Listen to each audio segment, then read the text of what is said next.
I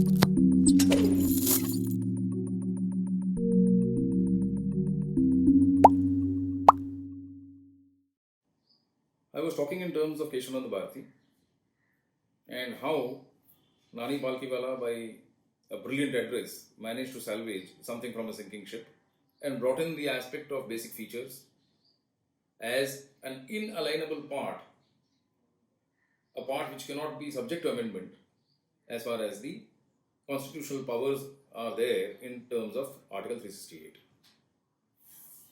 Now, however, I also said that at the same time, the Supreme Court specifically mentioned in the said judgment that the power in terms of amending the fundamental rights, part 3 of the Constitution is concerned, will not be a part of the basic feature. Now, post this, when this happened, once again, when the basic feature aspect was also disturbing as far as the powers that be were concerned. So, when that happened, they once again decided to bring in an amendment. And this time, the amendment spoke in terms of, saying this, that as far as powers of amendment are concerned, you cannot put any riders to it.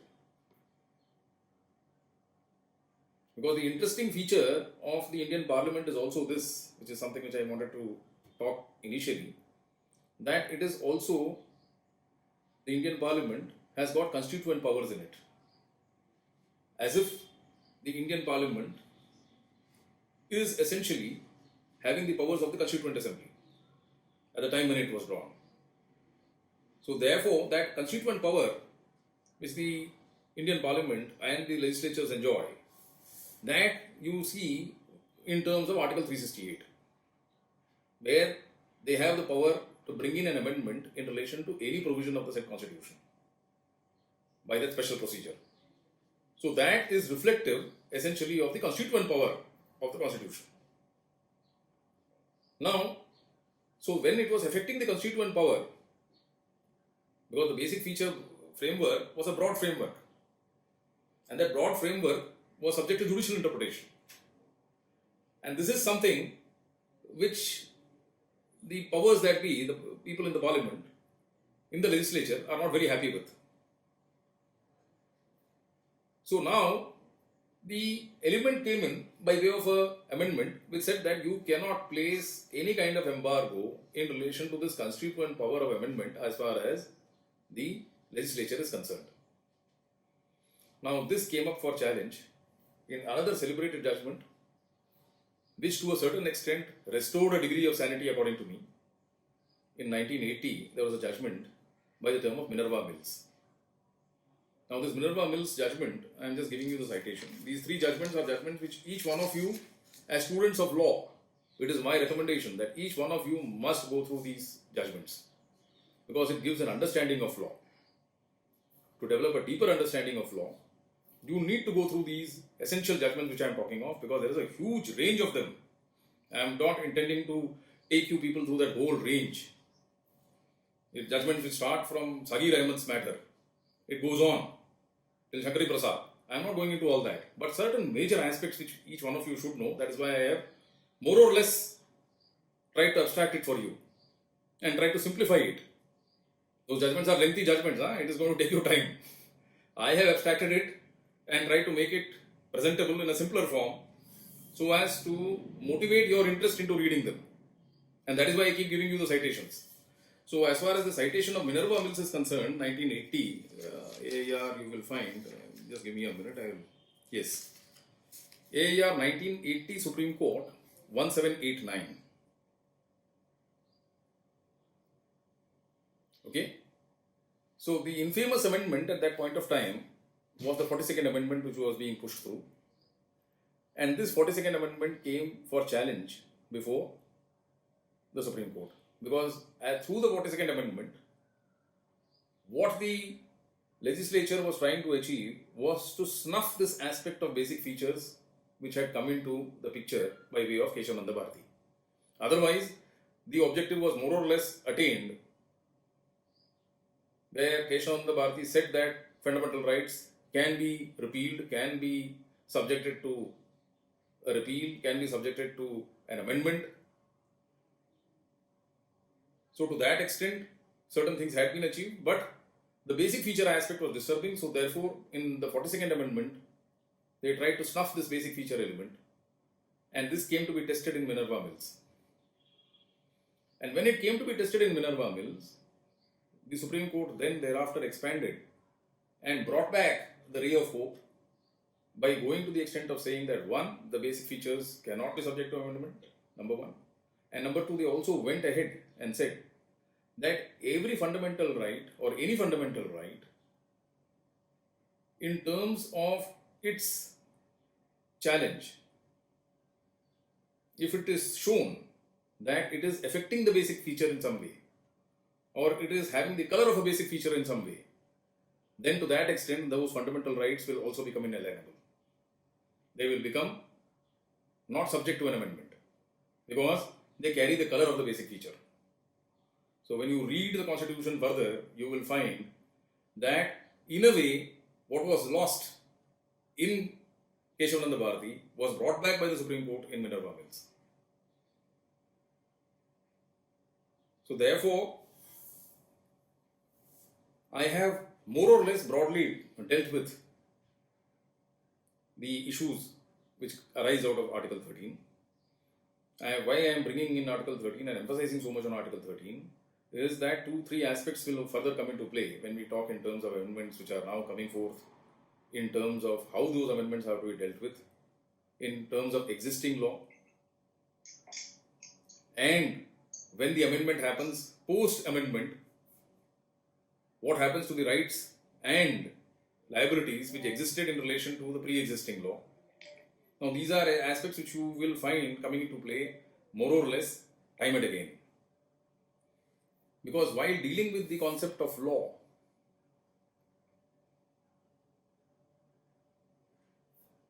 the Constitution also draws to a great extent on the General Clauses Act.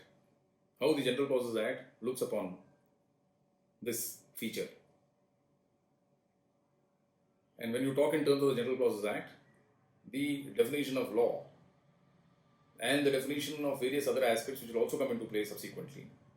When I talk in terms of offences, when I talk in terms of,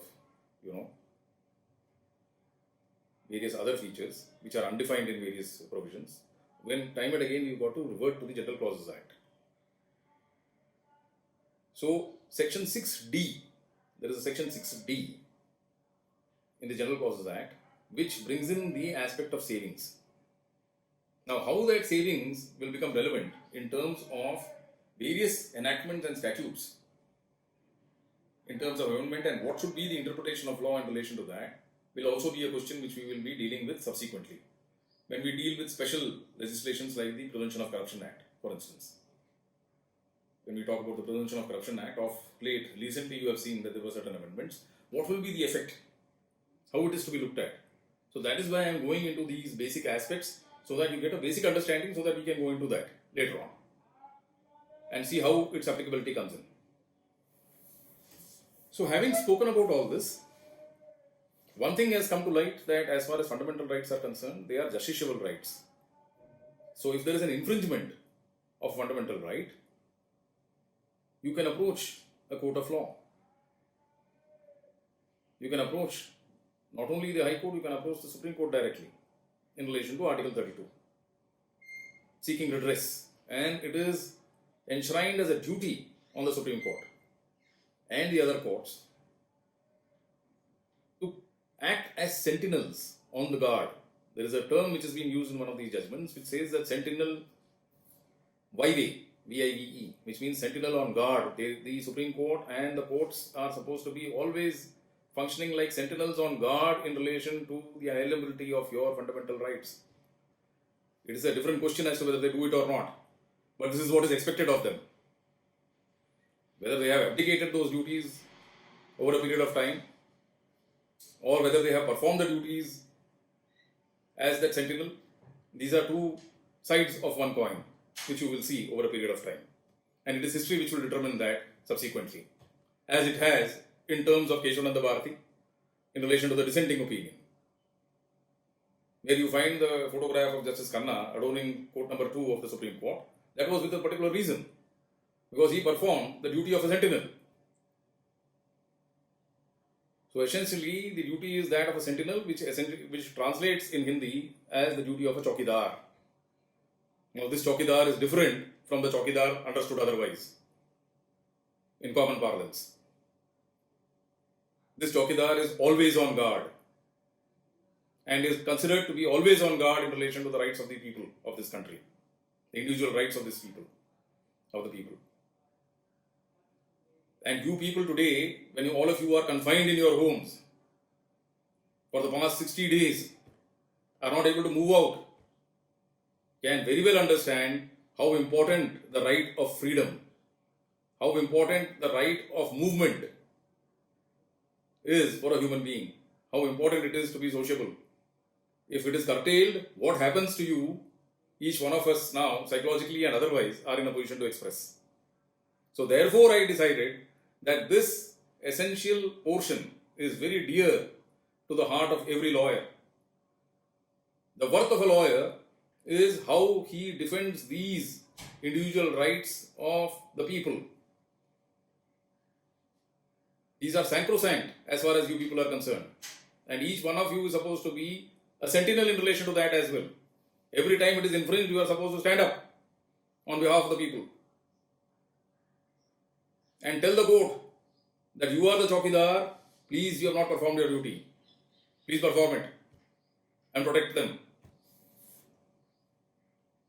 So having said that, so what does the court do when a constitutional challenge comes? Is it that we come and say, we file a petition and we say that yes, there is this particular right being infringed and the constitutionality is under challenge? 90% of your petitions go on that trend, that my this right is challenged, my that right is challenged under part 3. So does the court just simply accept that and say, yes, you have filed a petition and you are talking about challenges and yes, this challenge is there and we accept the challenge and say that all right, strike down? Is that the way it is done? So that is the next question which we have to answer.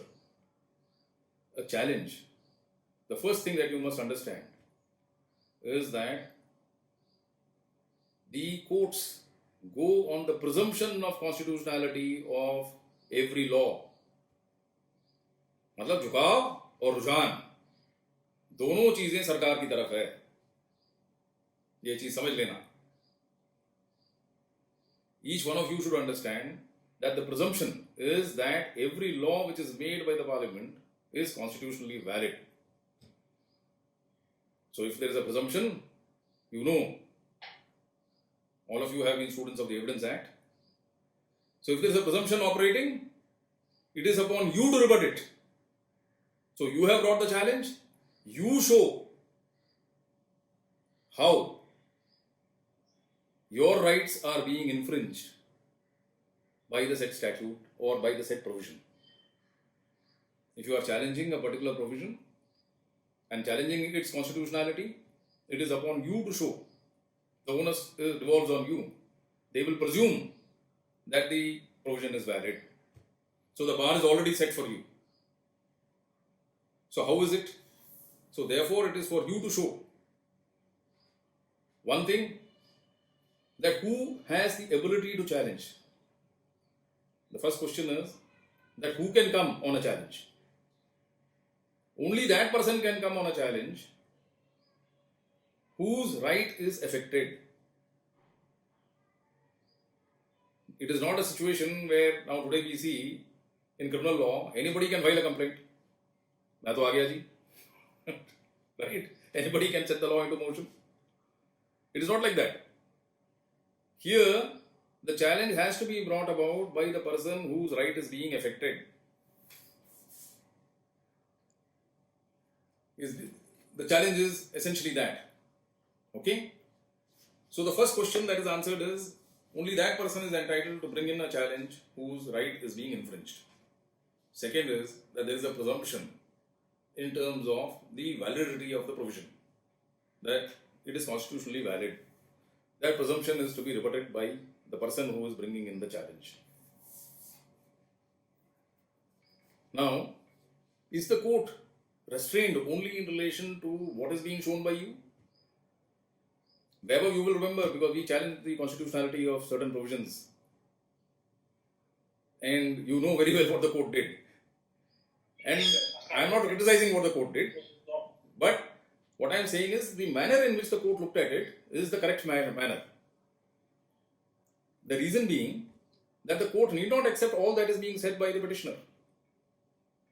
The court will test the constitutional validity not only in relation to the provision that you are pointing out, but it will hunt within the statute and within the constitution.